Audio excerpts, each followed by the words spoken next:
Good morning everyone. Welcome back to Excellent Vision Academy. तो आज का हमारा टॉपिक है ज्योमेट्री। ज्योमेट्री के भी कुछ क्वेश्चंस एसएससी, रेलवेज और अदर कॉम्पिटिटिव एग्जाम्स के अंदर पूछे जाते हैं। तो हम लोग देखेंगे कि इन क्वेश्चंस को कितना जल्दी से जल्दी हम लोग सॉल्व कर सकते हैं। ज्योमेट्री में बेसिकली हमें अगर फिगर या डायग्राम समझ में आएगा तो हम बेसिक्स को यूज करके बहुत जल्दी क्वेश्चन को सॉल्व कर पाएंगे। तो इतना सा ही हमें ध्यान रखना है कि अगर कोई सर्कल है, ट्राइंगल है, वो इमेजिन करना आपको आना चाहिए। तो आप जितने ज्यादा से ज्यादा क्वेश्चन सॉल्व करोगे तो आप उसको विद इन अ मिनट आप इजीली सॉल्व भी कर पाओगे।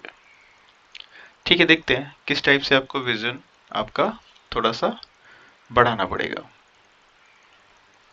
कुछ क्वेश्चंस मैंने यहाँ पे लिए हैं, इंपॉर्टेंट क्वेश्चंस, वो हम देखेंगे वन बाय वन। जैसे अभी ये देखते हैं पहला question. ABCD is a quadrilateral in which BD is a diagonal, AL and BD perpendicular है और CM BD पे परपेंडिकुलर है। AL की वैल्यू दे रखी है, CM वो जो परपेंडिकुलर बनाया है A और C से। अब जैसा कि अगर आप सोच सकते हो तो इसका अगर आप फिगर पहले सोचने की कोशिश करो, मैं अगर नहीं ड्रॉ करता हूँ तो क्वाड्रिलेटरल है ABCD और BD डायगोनल हो गया, ठीक है। और A से एक परपेंडिकुलर BD पे बना रहा है और C से परपेंडिकुलर बना रहा है। और फिर ये क्या पूछ रहा था, एरिया ऑफ द क्वाड्रिलेटरल। तो अगर मैं BD एक डायगोनल बना दूं तो मुझे वो जो क्वाड्रिलेटरल है वो एक ट्रायंगल में टूट जाएगा। और ट्रायंगल में अगर वो ब्रेक हो गया, उसके अंदर वो परपेंडिकुलर की हाइट भी मतलब परपेंडिकुलर की वैल्यू भी दे रखी है। और BD जो बेस हो गया उसके लिए वो भी दे रखा है। तो half into base into height से हो जाएगा ये क्वेश्चन। दो ट्रायंगल का एरिया निकालू तो पहले तो उसका फिगर देख लेते हैं और डायरेक्टली हम उसके लिए एक्सप्रेशन क्या लिखेंगे वो देखते हैं। तो अगर आपको फिगर आपको समझ में आया अभी, तो ABCD, A B C D, diagonal हो गया। अब इसके ऊपर इसने बोला दो, इसने क्या बनाया, परपेंडिकुलर बनाया। तो एक परपेंडिकुलर ऐसा कुछ हो जाएगा और दूसरा परपेंडिकुलर हम ग्रीन से बना देते हैं, ये हो जाएगा, राइट। अब इन दोनों की वैल्यू भी दे रखी है, तो इसकी वैल्यू कितनी दे रखी है, 16.8, और इसकी वैल्यू कितनी दे रखी है, 13.2। अब देखिए एक्सप्रेशन को कैसे चेंज कर देना है। एक्सप्रेशन मैं डायरेक्टली कैसे लिखूंगा, area of the quadrilateral ABCD will be, इस ABD ट्राइंगल का एरिया और BCD ट्राइंगल का एरिया। और इसके लिए मुझे BD की वैल्यू दे रखी है, यस, BD की वैल्यू मुझे कितनी दे रखी है, 64 दे रखी है। तो 64 के लिए अब हम कैसे सॉल्व करेंगे, let's see. Half into base into height, half into base into height, तो हाइट और दोनों में डिफरेंट होगा, बेस और हाफ कॉमन होने वाला है। तो हाफ बेस कॉमन हो जाएगा, तो हाफ ऑफ बेस कितना हो गया, 32। 32 और अंदर क्या बचेगा, अंदर बचेगा कॉमन में 13+2 और 16+8, इनको हम ऐड कर देंगे। 13+2 16.8 को अगर मैं ऐड करूंगा तो 16 और 13 कितना होता है, 29। 29 और +2 हो जाएगा 30। तो अगर मैं इनको मल्टीप्लाई करूंगा तो ये हो जाएगा 96, ये आ गया आंसर। तो पूरा स्टेप नहीं लिखना है, डायरेक्टली हम जितना शॉर्टकट कर सकते हैं उतना करना है। होप ये समझ में आया। नेक्स्ट देखते हैं। ABC is a triangle, B और C एंगल दे रखे हैं, AD बाइसेक्स BAC। तो पहले तो ABC ट्राइंगल फाइंड करने की कोशिश करो कि ABC कैसे होगा। This is 60, B, this is C which is 40। तो ये एंगल कितना हो जाएगा,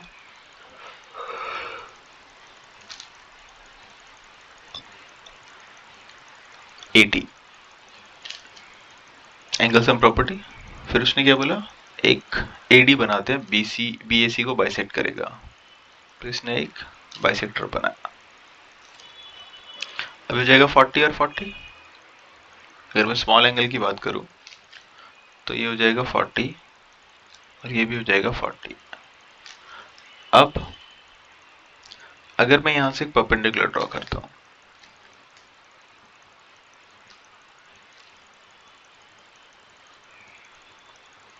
यहाँ से अगर मैं परपेंडिकुलर ड्रॉ करता हूँ, ये 90 है, ये 60 है,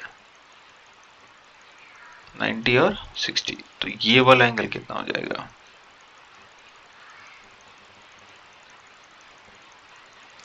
ई ए बी, तो 90 प्लस 60, 150, 150 और 180 में से 150 माइनस करूंगा तो कितना हो जाएगा? 30। अब ये वाला एंगल बता सकते हो आप? 40 माइनस 30, 10 आएगा। EAD यही तो निकालना था। तो फिगर समझ में आना चाहिए आप लोगों को। Next, AB and CD are parallel और ये दोनों परपेंडिकुलर दे रखे हैं, तो इसको तो हम डायरेक्टली कर सकते हैं क्योंकि फिगर दे ही रखा है इसके अंदर। तो अब ये 37 है, ये 90 है, और ये, अब मुझे आप बता सकते हो कि इसका सम और इसका सम, दोनों का सम मिलाकर कितना होगा? 180 होगा, क्योंकि को इंटीरियर एंगल का सम कितना हो जाता है? 180 हो जाता है। अगर मैं इसको एक क्या मान लूँ, एक ट्रांसवर्स मान लेता हूँ, ऐसे इसको एक ट्रांसवर्स मान लूँ, तो ये दोनों को इंटीरियर्स हो जाएंगे, और को इंटीरियर्स के लिए इन दोनों का सम कितना होगा? 180 होगा। तो 37 plus 90 plus x is equal to 180। उसमें से 90 कैंसिल कर दो तो 90 बच गया। अब 90 में से 37 को माइनस कर दोगे तो 90 माइनस 37, ये आपके आ जाएगा 53। तो x की वैल्यू कितनी होगी? 53। PA and PB are two tangents drawn from an external point P to a circle with a center O. A and B are the points of contact. The quadrilateral OAPB must be. तो पहले एक tangent draw कर लेते हैं, ये figure आपको समझ में आएगा। देखो, P पॉइंट है, यहाँ से बोल रहा है इस सर्कल पे एक टेंजेंट ड्रॉ कर रहा है, और यहाँ से दूसरा एक टेंजेंट ड्रॉ कर रहा है। पॉइंट ऑफ कांटेक्ट A और B है, और इसका जो सर्कल का सेंटर है वो O है। यहाँ से अगर मैं एक परपेंडिकुलर ड्रॉ करूँ, यहाँ से एक परपेंडिकुलर ड्रॉ करूँ, तो परपेंडिकुलर जब हम सर्कल पे, टेंजेंट जो होता है वो हमेशा परपेंडिकुलर होता है रेडियस के लिए, ठीक है। तो ये दोनों तो हो गया।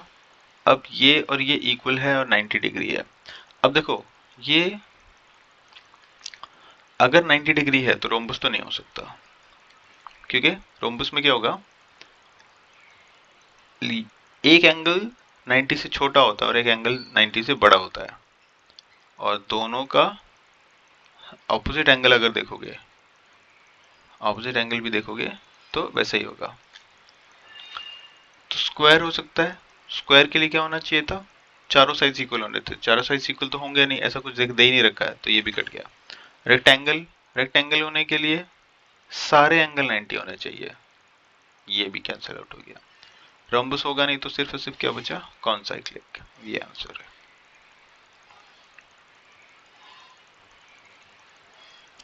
जी इज द सेंट्रोइड।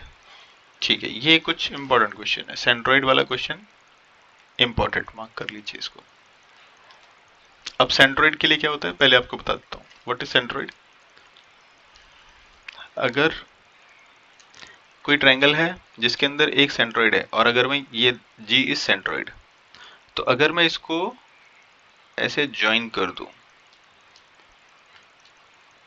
तो हम इसको बोल सकते हैं median. AD is A B C, तो आई कैन से जी अगर सेंट्रोइड है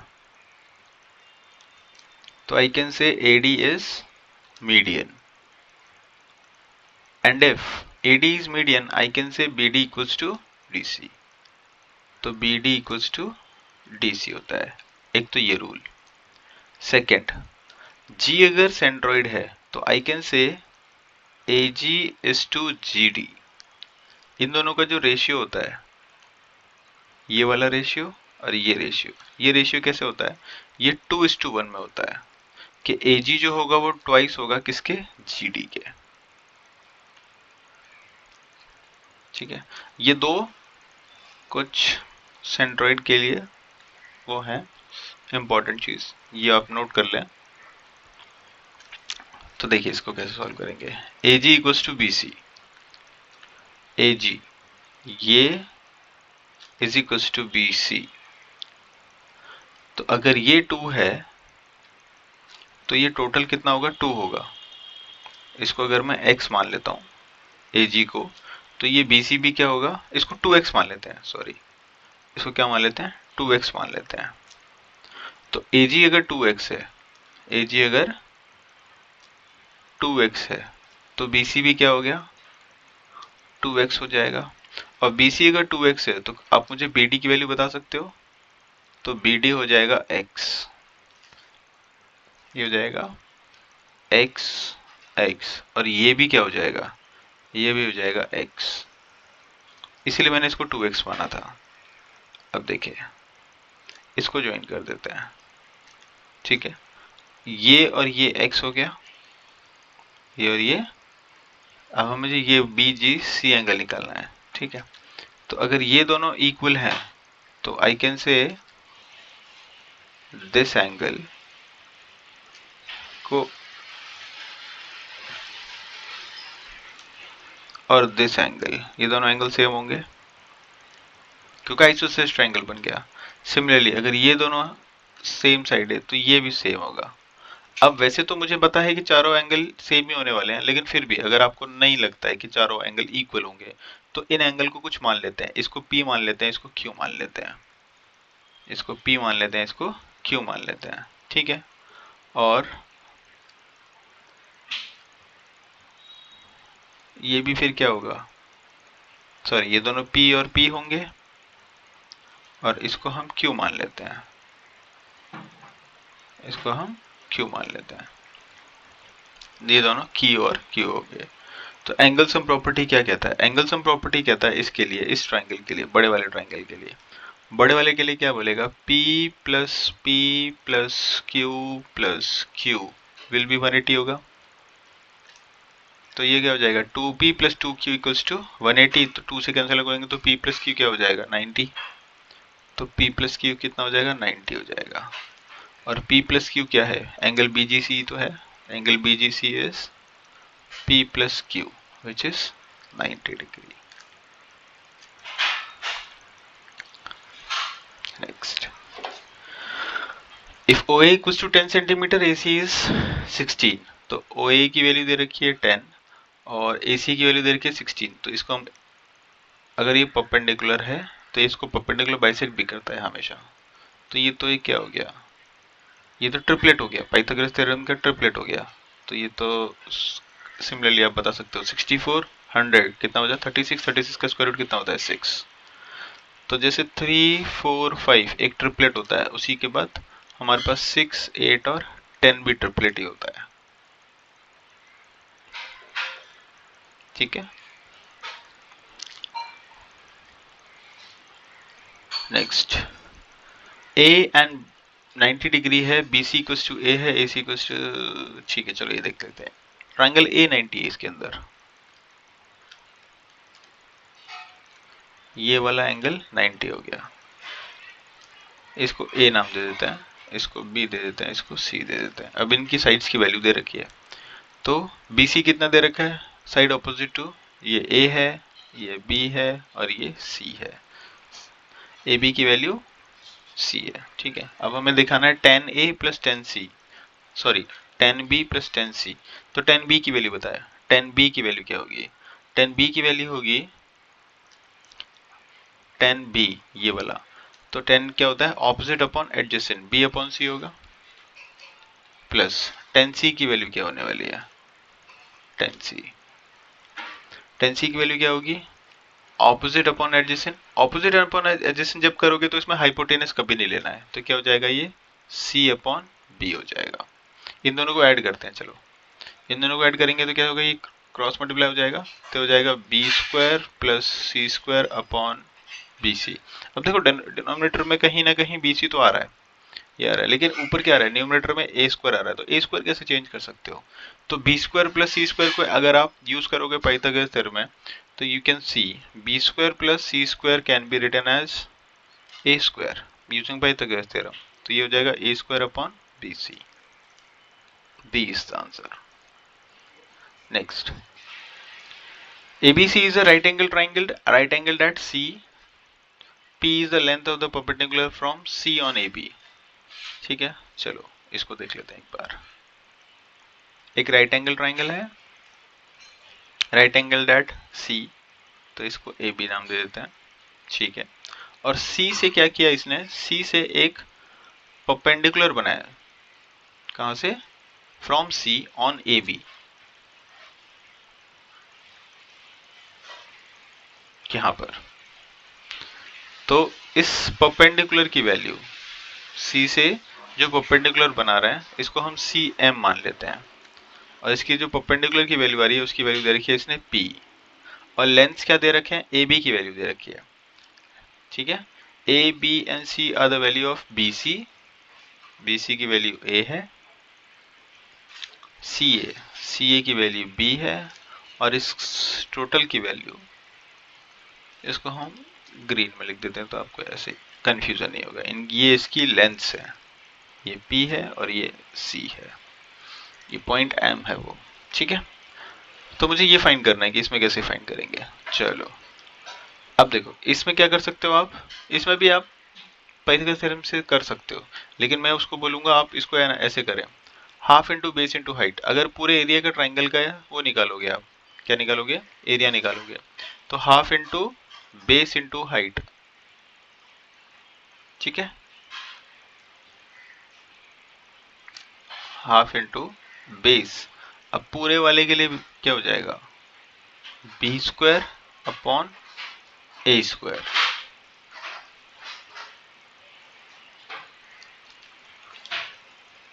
हाफ इंटू ए इंटू बी, ये क्या होगा,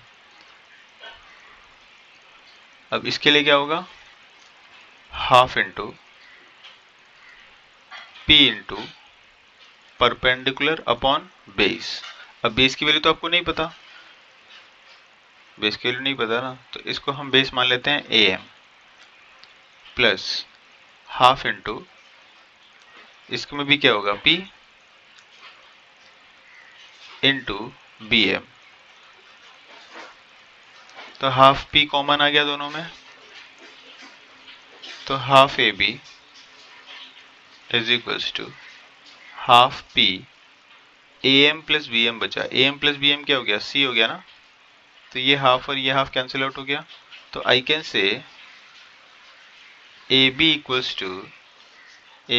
टू पी इंटू सी, यहां तक आ गए हम लोग। ठीक है, अब व्हाट यू नो,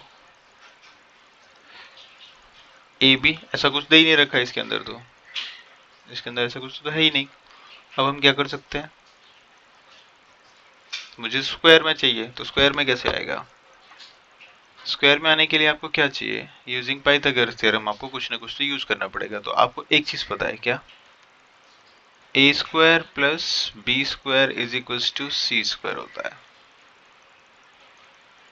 ठीक है, और कहीं भी वैल्यू जो है वो ए बी और सी की वैल्यू कहीं दिख रही है क्या, ऑप्शंस में नहीं दिख रही है, तो आपको ये वैल्यू यूज करनी है, A square plus B square equals to C square, ये वैल्यू कहीं ना कहीं यूज करनी है। तो आप इसको स्क्वायर कर दीजिए सबसे पहले, तो इस वाले टर्म को स्क्वायर कर देते हैं, तो ये हो जाएगा A square B square is equals to P square into C square, और सी स्क्वायर की जगह पे आप क्या रख दीजिए, ए स्क्वायर बी स्क्वायर रख दीजिए, सी स्क्वायर की जगह पे हम क्या रख सकते हैं, ए स्क्वायर बी स्क्वायर रख सकते हैं। अब देखते हैं जब हम ये वैल्यू रखेंगे, तो ये हो जाएगा P square A square B square is equals to P square into A square plus B square, ऐसा कुछ हो गया। अब मुझे 1/p चाहिए, तो इस p को यहाँ लेके आते हैं और ए स्क्वायर बी स्क्वायर को वहां लेके जाते हैं, तो ये हो जाएगा 1/p square is equals to, अब मैं जब इसको A square upon A square B square plus B square upon A square B square, तो ये कैंसिल आउट हो जाएगा, ये कैंसिल आउट हो जाएगा, तो 1/p स्क्वायर क्या बचा, 1/a square plus 1/b square बचा, कौन सा वैल्यू, ये वैल्यू। तो ये इसका ना, इसका रिजल्ट डायरेक्टली आप याद कर लीजिए। अगर ऐसा कोई ट्रायंगल होगा, अगर ऐसा कोई ट्रायंगल होता है तो इसके लिए डायरेक्टली हम क्या बता सकते हैं, जो कि परपेंडिकुलर की हुआ है, क्या है, परपेंडिकुलर की जो लेंथ है, length of perpendicular is equals to inverse of, अगर उसका निकालूं मैं तो दिस इज, दोनों साइड का डायरेक्टली इनवर्स होगा, ऐसे डायरेक्टली एक रिलेशन होगा यहाँ पे। अगर रिलेशन आपको पहले से पता होता तो आप इतना सब कुछ सॉल्व ही नहीं करते, आप डायरेक्टली इसका आंसर बता देते। ठीक है, next. ABC is an isosceles triangle with angle C 90 है और AC की एक वैल्यू दे रखी है। तो आइसोसेलेस ट्राइंगल हो गया तो फिर तो खत्म हो गया ना क्वेश्चन। ये 90 है, C ABC है ना, तो कुछ मान लेते हैं। अब AC की वैल्यू कितनी दे रखी है 5, अगर ये 5 है तो ये भी क्या होगा 5। और जब भी कभी ऐसा होगा ना तो फिर क्वेश्चन खत्म हो जाता है। क्या 90 है और दोनों साइड सेम है तो ये क्या हो जाता है side into root two, side multiply by root two, ये इंपॉर्टेंट है।